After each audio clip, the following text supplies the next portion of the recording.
Philadelphia streets hummed with life, but at the edge of the city, a massive stone fortress loomed like a monument to despair. The Eastern State Penitentiary had stood since 1829, its walls etched with history, silence, and suffering. Designed by John Haviland, it was a marvel of architecture, but its purpose was darker than any grandeur could hide. Each inmate had a solitary cell, small, cold, and inescapable. The idea was revolutionary. The separate system, inspired by Quaker philosophy, promised reflection and atonement.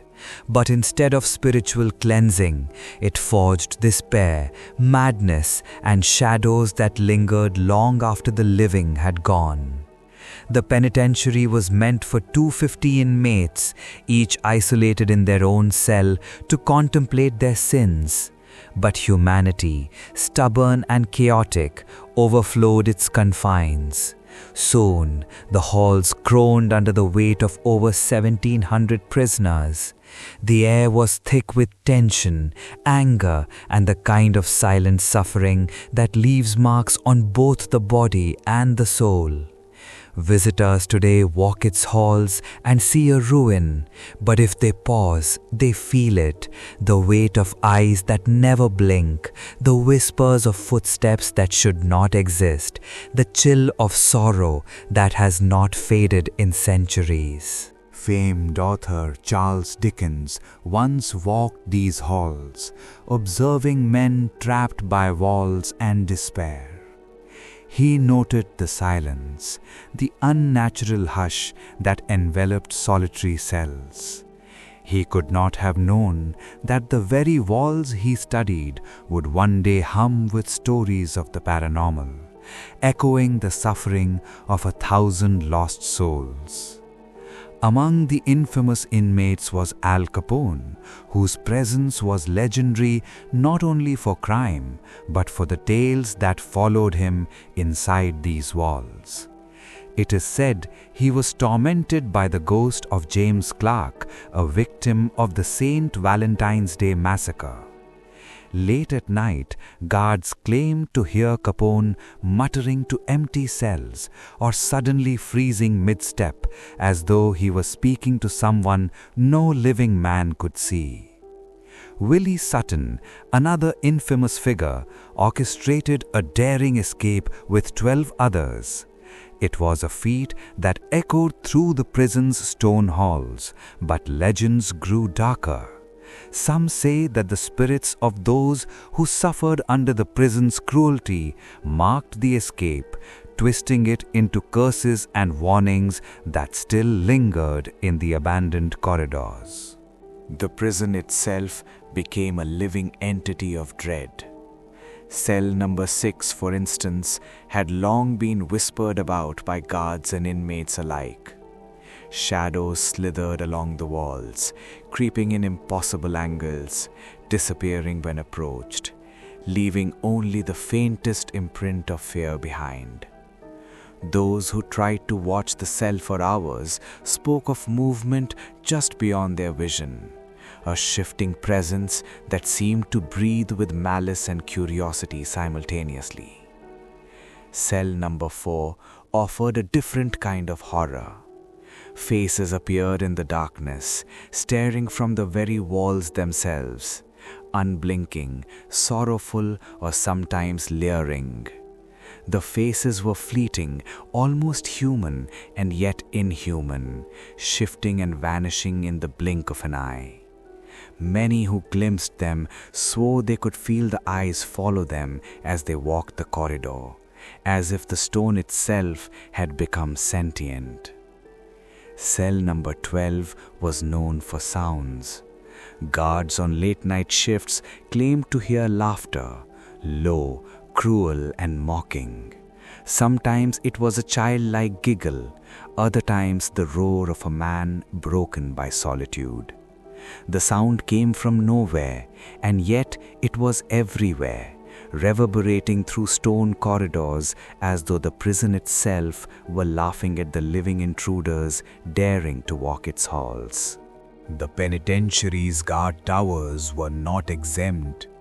From above, the towers overlooked the courtyard, the cell blocks, and the narrow walkways.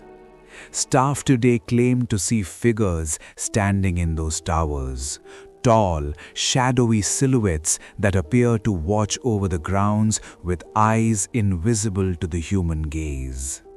Sometimes the figures vanish when approached, leaving a chill that settles deep into the bone, a warning that something unseen keeps watch even in absence. Walk the corridors and whispers emerge from the stone, brushing past ears, tugging at the mind. Words fragment just out of understanding, sometimes urgent, sometimes mocking, sometimes mournful. Some claim the walls retain memory, an imprint of centuries of despair that is audible to those sensitive enough to hear it. The prison is alive in ways no architect intended, feeding on fear, observation, and memory. The separate system, once considered a humane experiment, left scars deeper than anyone imagined. Prisoners who entered solitude were expected to meditate, to reflect on misdeeds. Instead, minds frayed, broken by the weight of silence and isolation. Madness, depression, and desperation became as common as the cold stone walls themselves. Some left echoes of themselves behind, not just in thought, but in spirit. Visitors today feel the pull of this legacy. Many areas remain closed to the public, yet rumors persist of wandering apparitions, shadowy forms, and voices that speak only to the mind. Some who venture too close to the cells report sudden chills, faint touches on the shoulder, or whispers calling them by name. Even in ruin, the penitentiary has not released its grasp on the living. The Eastern State Penitentiary stands today as a preserved ruin, a monument to punishment, reform, and tragedy. But it is not just history that inhabits its stone walls. Visitors report shadows that move independently, laughter from empty cells, and presences that cannot be rationalized. Cell 6, 4, 12, they have stories that will not fade even as the walls crumble.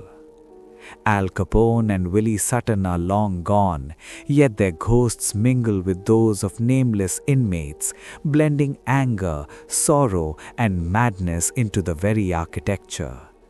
Guards and historians alike feel it. The prison watches, remembers, and waits. And if you wander its corridors at night, you may see a shadow slither along the wall, hear laughter drifting from an empty cell, or glimpse a ghostly face staring from the darkness. The Eastern State Penitentiary is more than a ruin. It is a living memory, a monument to human suffering, and a haunted place where the echoes of the past will never rest.